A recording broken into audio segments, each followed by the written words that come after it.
Hello everyone, welcome to my first blog. तो आपका और मेरा सफ़र यहीं से शुरुआत होती है। वैसे तो मुझे सीढ़ियाँ चढ़ने का इतना ज़्यादा शौक नहीं है, लेकिन क्या बताएं, जब बात हो कामयाबी की सीढ़ियों की तो मैं चढ़ ही जाती हूँ। बस कामयाबी नहीं मिल रही है, ये बात अलग है। तो मैंने ले ली है टिकट। अब हम जाएंगे कानपुर सेंटर को, वहाँ से हमें मिलेगी अपनी बनारस जाने वाली ट्रेन। और ये हूँ मैं, अपने आप को दिखाती हुई।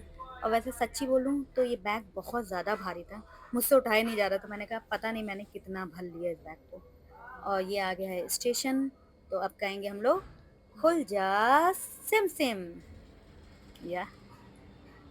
तो फिर यहाँ पे जब मैं ट्रेन का इंतज़ार करते करते बोर हो रही थी, तो मैंने कहा आप लोगों को स्टेशन ही दिखा दूँ थोड़ा। तो कानपुर मेट्रो स्टेशन नया बना है ये, और काफ़ी ज़्यादा अच्छा बना है, मतलब मैं ये कहूँगी कि बढ़िया है। तो फिर उसके बाद कानपुर सेंट्रल की ट्रेन आने वाली थी 4 मिनट बाद। अब मुझे और 4 मिनट इसका वेट करना पड़ेगा। तो अब आ चुकी है हमारी मेट्रो। तो हुआ क्या, ये जब आई तो ये दरवाज़ा ही नहीं खुल रहे थे। वो ये येलो लाइन जो दिख रही है वहाँ पे उसने रोकी ही नहीं ट्रेन। मैं 5 मिनट के लिए कभी इस वाले गेट पे जा रही हूँ, कभी उस वाले गेट पे जा रही हूँ, लेकिन ये खुल ही नहीं रहे थे। फिर फाइनली मैंने खुल जा सिम सिम बोला, तो ये इनने दरवाजे अपने खोल दिए।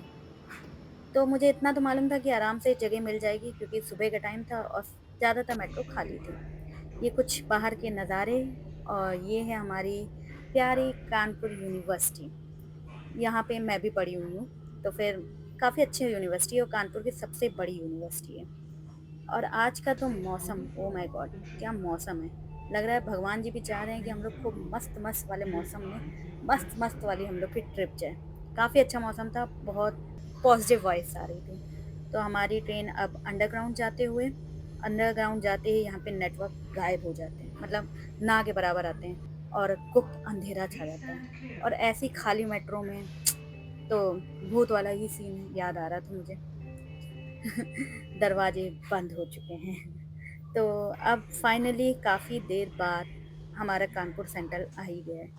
तो मैं पहली बार कानपुर सेंट्रल मतलब मेट्रो से गई हूँ, हमेशा ज़्यादातर कैब वगैरह से गई हूँ। एक और सीढ़ियाँ, आज के दिन में लग रहा है मुझे कितनी सीढ़ियाँ चढ़नी होगी पता नहीं, लेकिन अच्छी बात है यहाँ पे एक्सलेटर था। नहीं तो मैं आज के दिन इतनी सारी सीढ़ियाँ चढ़ चढ़ के पागल हो जाती।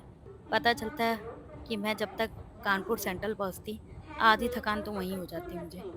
तो चलिए फिर अब हम यहाँ से निकलते हैं। एक और सीढ़ी। आज क्या मुझे पूरे दिन में क्या सीढ़ियों के दर्शन होने वाले हैं क्या?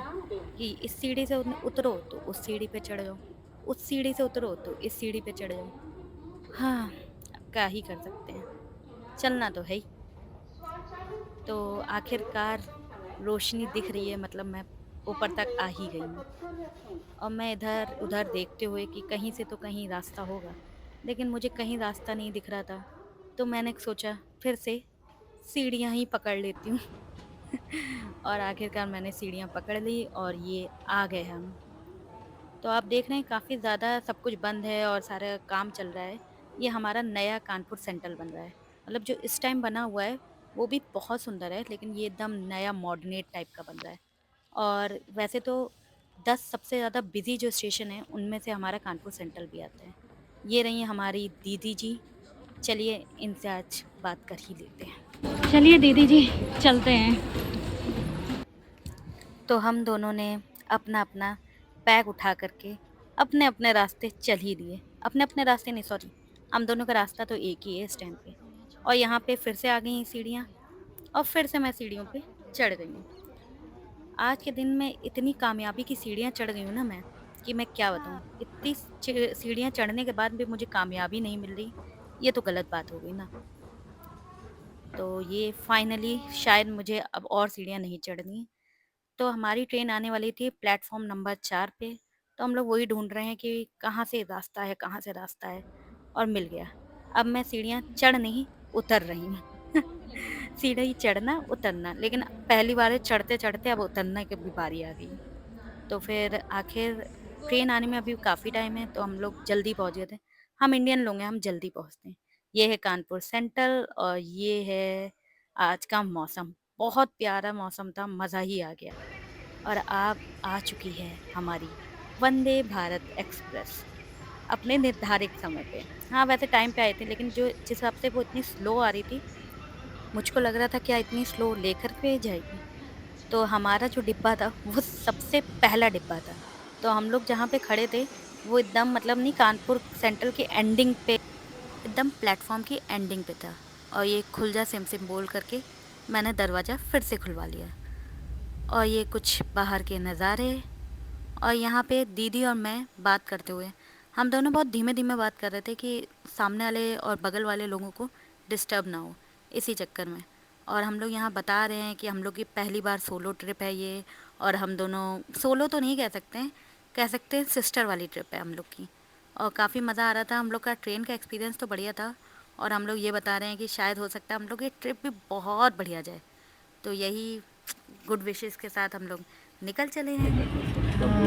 चलिए फिर। पहले एक्सपीरियंस अच्छा रहा। नहीं नहीं, अभी बाद में पता चलेगा कैसा रहा। पर ट्रेन का तो अच्छा रहा, बैठने में। अच्छा, हाँ ट्रेन का अच्छा था, ये कह सकते हैं। तो बैठते ही हमारे पास आ गई थी चाय, और ये थी इलायची वाली चाय। तो वैसे तो मैं चाय घर से पी कर आई थी, लेकिन मैंने कहा जब चाय फ्री फंडे की मिली है तो चलो यहाँ पे भी पी लेती हूँ और आप लोगों को बता देती हूँ कैसा टेस्ट है। तो इसमें सब कुछ मिक्स था, स्मेल तो बहुत ज़्यादा तेज़ आ रही थी इलायची की। तो फिर देखते हैं अब टेस्ट कैसा होगा। और ये मैंने mix mix mix mix mix mix mix mix mix कर लिया। और उसके बाद सीरियसली बताऊँ, चाय का टेस्ट ठीक था, लेकिन इतना भी ज़्यादा नहीं अच्छा था। तो अब हम लोग पहुंच चुके हैं प्रयागराज, और यहीं हुआ था महाकुंभ। और ये पूरी जगह काफ़ी ज़्यादा, पूरे में गंगा जी मतलब भरी हुई थी। अब तो काफ़ी सूखा पड़ा है, मुझे लग रहा है कि पानी का लेवल बहुत कम है इस टाइम पे। लेकिन यहीं हुआ था महाकुंभ, मैं तो नहीं गई थी, लेकिन हाँ चलो अभी दर्शन हो गए। तो प्रयागराज निकलने के बाद आ चुका है हमारा खाना, ये है दही। और इसमें मुझे लगा था हो सकता है रसगुल्ला मिला हो गरम गरम, लेकिन नहीं, इसमें थी सब्जी, वो भी सूखी वाली। और उसके बाद ये है, ये क्या है, ये है राइस, ठीक है, चावल। फिर आगे वही दाल, मुझे मालूम था इसके अंदर दाल ही निकलेगी।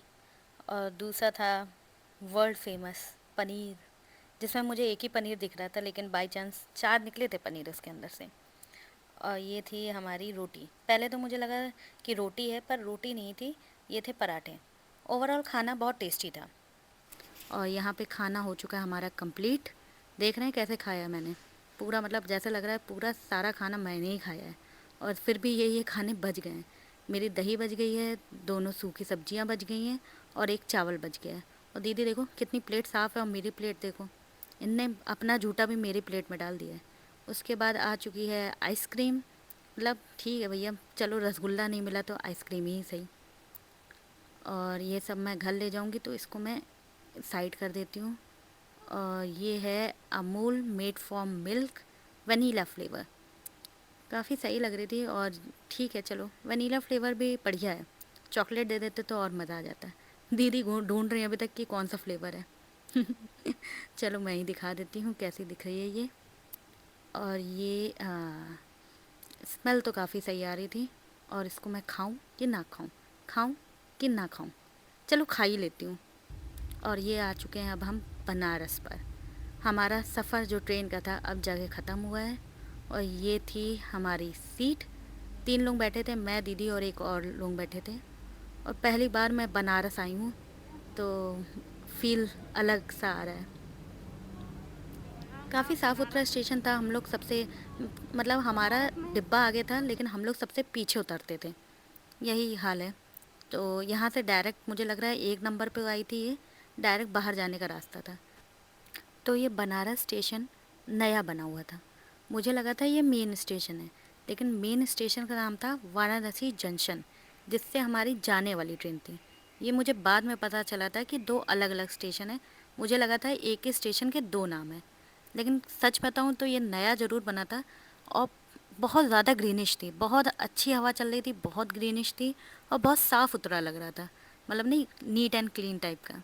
तो मुझे अच्छा लगा, मुझे लग रहा है हमारा कानपुर सेंट्रल भी इतना ही चमकदार होगा। और ये कुछ सामने से क्लिप दिखाते हुए, तो यहाँ पे एक चीज़ ज़रूर है, आप यहाँ पे आए हैं तो यहाँ से आप टू सीटर ऑटो या कैब भी बुक करेंगे तो भैया संभाल के बुक करिएगा, क्योंकि जहाँ 20 रुपये लगने होते हैं, वहाँ ये लोग 200 रुपये मांगते हैं ले जाने के मंदिर तक के।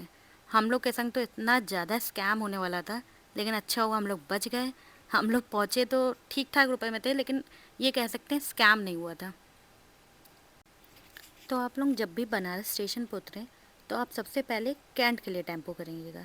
कैंट के लिए जब आप करेंगे तो आपको मुश्किल से 30-30 रुपये में आपको कैंट तक पहुंचा देंगे। कैंट मेन है इन लोग का, मतलब जैसे मेन शहर का वो नहीं होता, कैंट से आपको कहीं की भी सवारी मिल जाएगी। और उसके बाद आप करेंगे काशी विश्वनाथ का के लिए टेम्पो, ई रिक्शा या कुछ भी, तो आप वहाँ से आराम से पहुँच जाएंगे। और कैंट पे ही था वाराणसी जंक्शन स्टेशन। मतलब अगर हमारी बनारस पे ना रुकती और वो वाराणसी जंक्शन पे रुकती तो हम मंदिर बहुत पास पड़ता हम लोग के। लेकिन कोई नहीं, चलो हमें तो नहीं पता था। और अब हमें मिल चुका है होटल, हम लोग ने पहले ही से प्री बुकिंग करवा ली थी। और इस होटल का नाम था बटरफ्लाई गेस्ट हाउस। काफ़ी अच्छा था, नीट एंड क्लीन था, कमरे भी काफ़ी बढ़िया थे और प्राइस भी मतलब ऐसा था कि आप कर सकते हैं। 1 नाइट स्टे हम लोग ने किया था यहाँ पे केवल। और इसके हम लोग को 1 नाइट स्टे ज़रूर किया था, लेकिन 2 दिन रुके थे, तो इसके लगे थे हम लोग के 1500 रुपये। तो मुझे ठीक लगा। और इसके बाद ये था हमारा कमरा 202। तो मैं आपको खोल के दिखाती हूँ। तो ये रहा कमरा,